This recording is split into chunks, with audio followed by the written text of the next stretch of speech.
Have you ever noticed how the moment you say you love cats, someone tilts their head slightly, as if they've just uncovered a hidden layer of your personality? It's subtle, but it's there.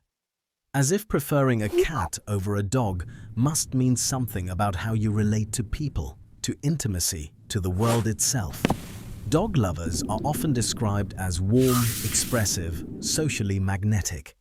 Cat lovers, on the other hand, get words like independent, introverted, emotionally complex. But what if that assumption isn't entirely wrong, just deeply misunderstood? Because loving cats does reveal something psychological, just not in the way people think. Cats do not perform affection. They don't rush toward you for approval.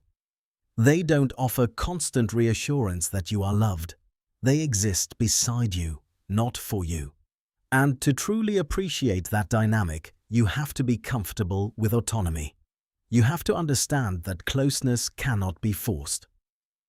From a personality psychology perspective, studies connected to the Big Five traits often show that cat lovers score higher in openness to experience.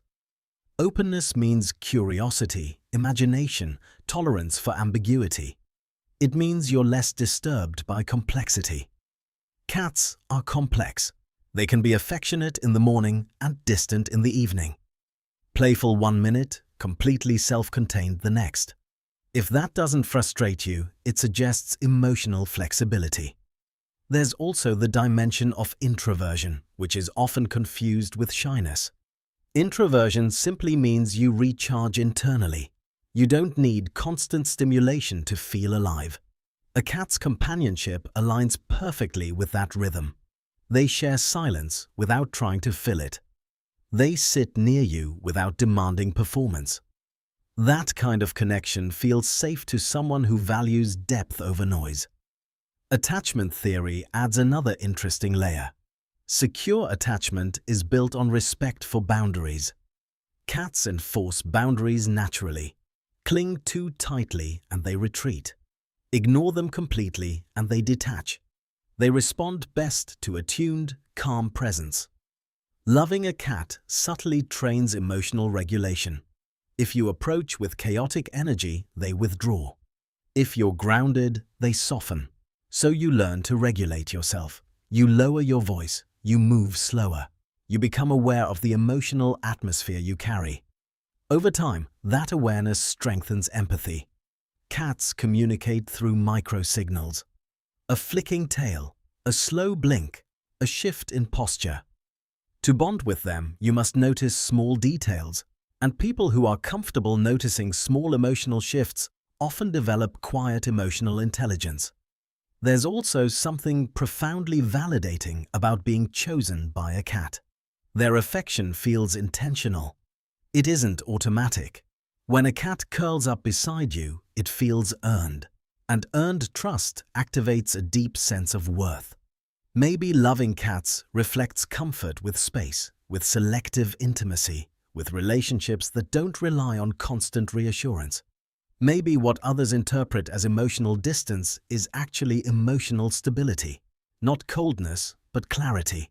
Not avoidance, but discernment. Because sometimes loving a cat simply means you understand that the strongest bonds are the ones freely chosen, quietly nurtured, and never forced. But there's another layer that people rarely talk about. Loving cats often means you're comfortable with being misunderstood.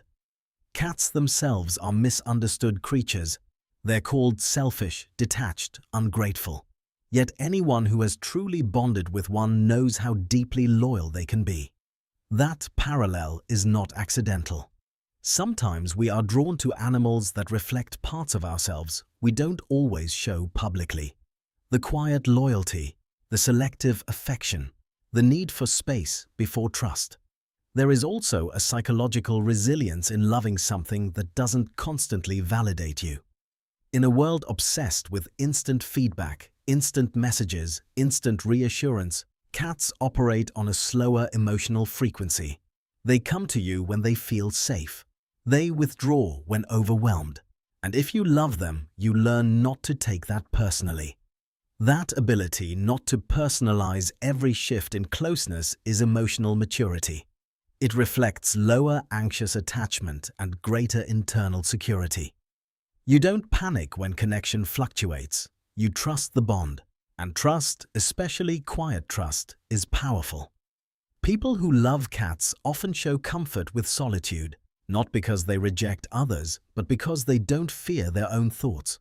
They can sit in a room with nothing but soft breathing and ambient light and feel complete.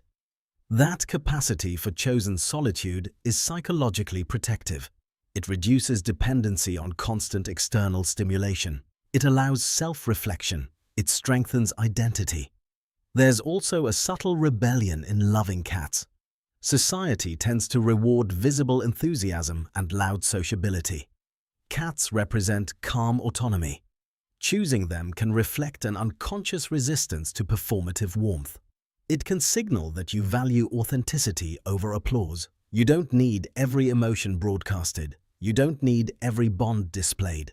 You understand that intimacy can be private, and private does not mean weak. It means protected. Even conflict resolution can mirror this dynamic.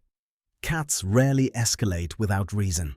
They create distance first. They observe. They return once equilibrium is restored. If you resonate with that rhythm, you may approach human conflict similarly. Not through explosive confrontation, not through dramatic displays, but through pause. Reflection. Re-engagement when calm returns.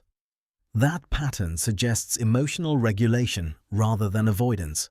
It suggests strength that doesn't need to dominate. And here comes the twist. What many interpret as emotional distance in cat lovers may actually be advanced boundary awareness. Boundaries are often confused with walls, but walls block connection. Boundaries shape it. Cats embody boundaries naturally. They move toward warmth and away from overstimulation without guilt. If you admire that, maybe you're learning to do the same. To say no without apology. To seek closeness without losing yourself. To remain independent while still capable of deep attachment. That balance is rare. And maybe that's why the stereotype persists. Independence in others can feel intimidating, especially when it's calm and unapologetic. But loving cats doesn't make you cold. It may mean you understand that love thrives best when it is voluntary, when it is mutual, when it respects individuality.